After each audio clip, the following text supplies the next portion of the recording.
Hello बच्चों, चलिए दिए गए प्रश्न को समझते हैं। आकृति में त्रिभुज ABC के शीर्ष लंब AD और CE परस्पर बिंदु P पर प्रतिच्छेद करते हैं। दर्शाना है त्रिभुज ABD समरूप है त्रिभुज CBE के। तो सबसे पहले हम आकृति में देखते हैं त्रिभुज ABD और त्रिभुज CBE कौन सा है। तो त्रिभुज ABD और त्रिभुज CBE की हमें बात की गई है। तो चलिए, शीर्ष लंब क्या होते हैं। किसी भी त्रिभुज के एक शीर्ष से सामने वाली भुजा पर यदि लंब डाला जाए तो वह शीर्ष लंब कहलाता है। यहाँ बिंदु A से भुजा BC पर लंब डाला गया है जो बिंदु D पर भुजा BC पर मिलता है। इसी प्रकार शीर्ष AC से AB भुजा पर लंब डाला गया है CE और दोनों शीर्ष लंब एक दूसरे को बिंदु P पर प्रतिच्छेद करते हैं। तो हम मुख्य अवधारणा की बात करते हैं। तो मुख्य अवधारणा के अनुसार समरूप त्रिभुज क्या होते हैं। दो त्रिभुज समरूप त्रिभुज कहलाते हैं यदि उनके संगत कोण एक दूसरे के बराबर हों या फिर संगत भुजाएं का अनुपात बराबर हो। संगत कोण बराबर हो तो वो त्रिभुज क्या होंगे, समरूप त्रिभुज हो जाएंगे। या फिर संगत भुजाओं का अनुपात एक दूसरे के बराबर हो, संगत भुजाएं समान अनुपात में हो। तो चलिए, प्रश्न में दी गई जानकारी से हम समरूपता सिद्ध करने की कोशिश करते हैं। हमें दिया गया है त्रिभुज,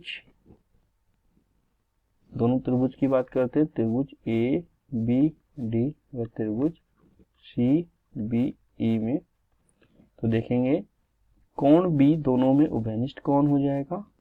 कोण ABD बराबर हो जाएगा कोण CBE के, क्योंकि ये क्या है, उभयनिष्ठ कोण है। ABD में भी ये कोण आ रहा है और CBE में भी ये कोण आ रहा है। कोण भी एक दूसरे के उभयनिष्ठ हो जाएगा। दूसरा कोण CEB 90 डिग्री है। कोण ADB भी क्या है, 90 डिग्री है। क्योंकि ये AD भुजा चूंकि हम लिख भी सकते हैं, चूंकि AD लंब है BC पर, इसलिए क्या लिख सकते हैं, कोण ADB हो जाएगा 90 डिग्री। इसी प्रकार CE लंब है AB पर, तो हम यहाँ से लिख सकते हैं कोण CEB भी क्या हो जाएगा, 90 डिग्री। तो देखिए, कोण ADB और कोण CEB दोनों ही त्रिभुजों के भाग हैं, कोण है। तो हम लिख सकते हैं कोण ADB बराबर कोण CEB बराबर क्या हो जाएगा, 90 डिग्री समकोण।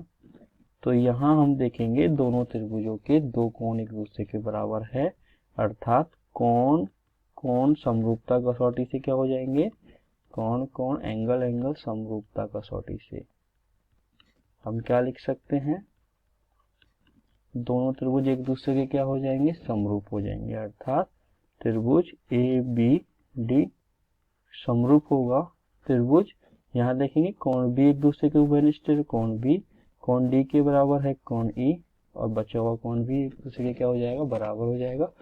तो ABD समरूप हो जाएगा त्रिभुज CBE के। हमें यही सिद्ध करना था। तो आशा करता हूँ आपको यह समझ आया होगा। धन्यवाद।